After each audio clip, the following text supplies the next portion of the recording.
नमो नारायण दोस्तों। आइए जानते हैं देव उठनी ग्यारस की कथा। देव उठनी ग्यारस कब मनाते हैं, क्यों मनाते हैं और किस लिए मनाते हैं।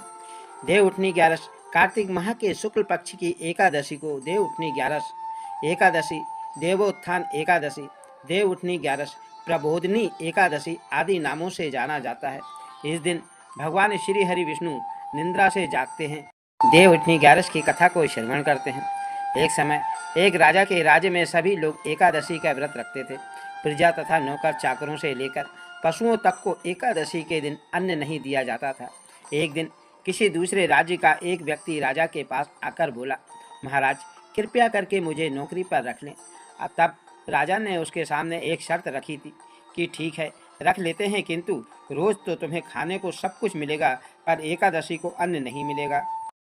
उस व्यक्ति ने उस समय हाँ कर दी, परंतु एकादशी के दिन जब उसे फलहार का सामान दिया गया तो वह राजा के सामने जाकर गिड़गिड़ाने लगा, महाराज इससे तो मेरा पेट नहीं भरेगा, मैं भूखा ही मर जाऊंगा, मुझे अन्न दे दो। राजा ने उसे शर्त की बात याद दिलाई, पर वह अन्न छोड़ने को राजी नहीं हुआ। तब राजा ने उसे आटा, दाल, चावल आदि दिया। वह नित्य की तरह रोज नदी पर पहुंचा और स्नान कर भोजन पकाने लगा। जब भोजन बन गया तो वह भगवान को बुलाने लगा, आओ भगवान, भोजन तैयार है। उसके बुलावे पर पीताम्बर धारण किए हुए भगवान चतुर्भुज रूप में आ पहुँचे तथा प्रेम से उसके साथ भोजन करने लगे।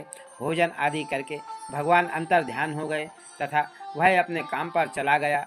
15 दिन बाद अगली एकादशी को वह राजा से कहने लगा कि महाराज मुझे दुगना सामान दीजिए, उस दिन तो मैं भूखा ही रह गया। राजा ने कारण पूछा तो उसने बताया कि हमारे साथ भगवान भी खाते हैं, इसीलिए हम दोनों के लिए ये सामान पूरा नहीं होता है।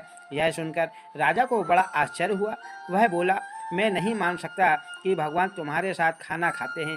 मैं तो इतना व्रत करता हूँ, पूजा करता हूँ, पाठ करता हूँ, भक्ति करता हूँ, उपवास करता हूँ, पर भगवान मुझे तो कभी दर्शन नहीं दिए।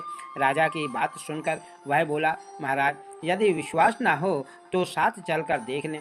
एक राजा ने पेड़ के पीछे एक दिन राजा बैठ गया। उस व्यक्ति ने भोजन बनाया और भगवान को शाम तक पुकारता रहा, परंतु भगवान नहीं आए।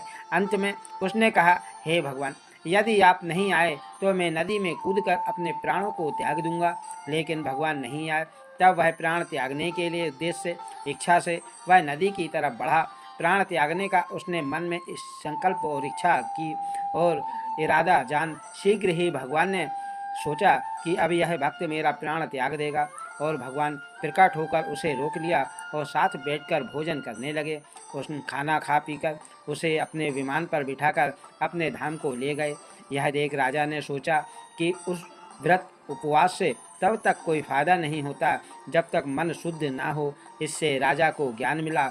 वह भी मन ही मन व्रत उपवास करने लगा और अंत में स्वर्ग को प्राप्त हुआ। महाराज यह देव उठनी ग्यारस एकादशी की कथा थी। महाराज ऐसी सुंदर कथाओं को जानने के लिए इस चैनल को लाइक सब्सक्राइब अवश्य करें।